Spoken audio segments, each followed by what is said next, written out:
Hi guys, welcome back to my next video. നമ്മൾ ഇന്നിവിടെ നോക്കാൻ പോകുന്നത് ക്രേവൻ ദ ഹണ്ടർ എന്ന് പറയുന്ന സോണിയുടെയും മാർവലിന്റെയും ഒത്തൊരുമിച്ചിട്ടുള്ള ഒരു കൊളാബറേഷനിൽ വന്നിട്ടുള്ള ഒരു പടമാണ്. കട്ട വരാതെ എന്നൊക്കെ പറഞ്ഞു കഴിഞ്ഞാൽ എണീറ്റ് പോരാനൊക്കെ തോന്നും. അത്തരത്തിലുള്ള ഒരു മൂഞ്ചിഫിക്കേഷൻ ലെവലിലുള്ള പരിപാടിയായിരുന്നു പടം.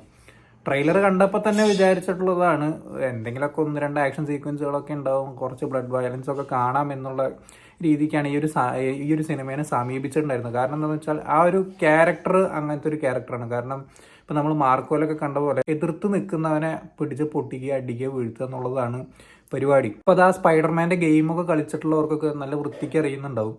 കാരണം അത്രയും കിടു വില്ലനായതുകൊണ്ടാണ് അങ്ങനെയൊക്കെ പ്ലേസ് ചെയ്തിട്ടുള്ളത്. കാരണം അങ്ങനത്തെ ഒക്കെ ഒരു ക്യാരക്ടറിനെ പിടിച്ചിട്ട് ഇങ്ങനെ ഒരു പാഴാക്കി വിടുന്നതിൽ എന്താണ് ഇത്ര ഒരു രസമുള്ളതെന്ന് എനിക്ക് മനസ്സിലായില്ല. ഒന്നാമത്തെ കാര്യം, ഈ ഒരു പടം ഇറങ്ങാൻ നല്ല പോലെ ഡിലേ ആയിട്ടുണ്ട്. പടമൊക്കെ എപ്പോഴും ഇറങ്ങി പോരേണ്ട സാധനം പോസ്റ്റ് പ്രൊഡക്ഷനും മറ്റതും മാർച്ചതും ഒക്കെ കഴിഞ്ഞൊക്കെ റിലീസാവുന്നത് ഈ ഒരു ടൈമിലാണ് നമ്മുടെ ഇന്ത്യയിൽ. ഇതിനു മുമ്പ് വേറെ എവിടേക്ക് റിലീസ് ചെയ്തിട്ടുണ്ടായിരുന്നു. വൻ ശോകം എന്നൊക്കെ പറഞ്ഞാൽ വൻ ശോകം. എന്തൊക്കെയോ കാട്ടി അവിയൽ പരുവാക്കി നശിപ്പിച്ച് വിട്ടൊരു സാധനം.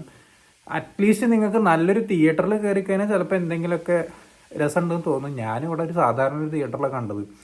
ഒന്നാമത് അറിയാലോ, ഒരു വേസ്റ്റ് പടം എന്നൊക്കെ പറഞ്ഞു കഴിഞ്ഞാൽ ട്രെയിലർ കാണുമ്പോൾ തന്നെ നിങ്ങൾക്ക് ഇതിൻ്റെ ലെവലൊക്കെ മനസ്സിലാവും. ഒരു എന്താ പറയുക, ആൻറ്റി ഹീറോ എന്നൊക്കെ പറയുന്ന ലെവലിലേക്കൊരു നന്മ മരം പരിപാടിയൊക്കെ പിടിച്ചിട്ട് വിട്ടിട്ടുള്ള ഒരു ക്യാരക്ടർ.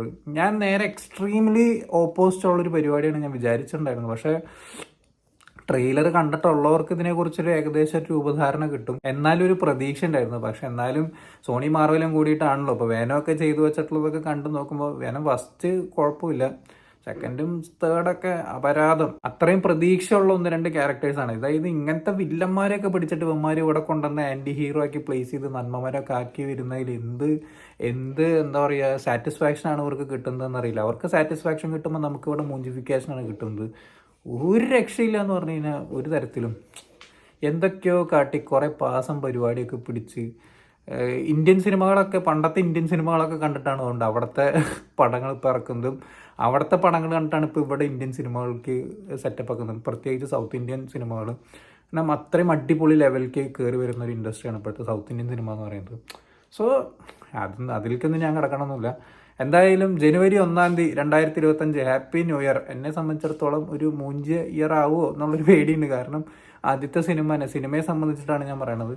ആദ്യത്തെ സിനിമ തന്നെ ഇത്രയും മൂഞ്ചി തെറ്റിയ സ്ഥിതിക്ക് വേറൊന്നും പറയാനില്ല.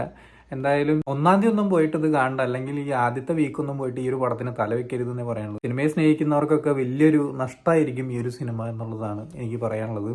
OTT-യിലൊക്കെ വരുമ്പോൾ വെറുതെ ഒന്ന് കണ്ടു നോക്കുക, അത്രയേ ഉള്ളൂ. അതിനുള്ള പരിപാടിയൊക്കെ ഉള്ള ഈ ഒരു പടത്തിൽ നമുക്കൊരു വൗ ഫാക്ടർ തരുന്ന ഒരു കിണ്ടിയും ഈ ഒരു പടത്തിനകത്ത് നിങ്ങൾക്ക് കിട്ടില്ല എന്നുള്ളത് 100% ഞാൻ എഴുതി തരാം.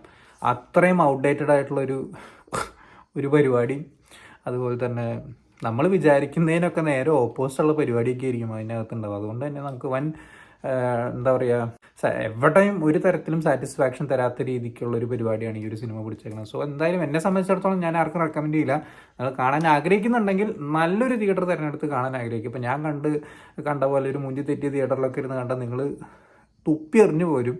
അത്രേ ഉണ്ടാവുള്ളൂ, അല്ലാണ്ട് വേറൊന്നും ഉണ്ടാവില്ല. അപ്പോൾ എന്തായാലും നിങ്ങൾ കണ്ടിട്ടുള്ളവരാണെങ്കിൽ എന്താണ് ഈ സിനിമയെക്കുറിച്ചുള്ള നിങ്ങളുടെ അഭിപ്രായം എന്നുള്ളത് താഴെ കമന്റ് ബോക്സിൽ രേഖപ്പെടുത്തുക. സോ വീഡിയോ ഇഷ്ടപ്പെട്ടെന്നിരുന്നു, ഇഷ്ടപ്പെട്ടാൽ ലൈക്ക്, ഷെയർ, കമന്റ് ചെയ്യാം. ചാനൽ സബ്സ്ക്രൈബ് ചെയ്യുന്നവരും മറക്കാതിരിക്കാം. See you in the next video guys.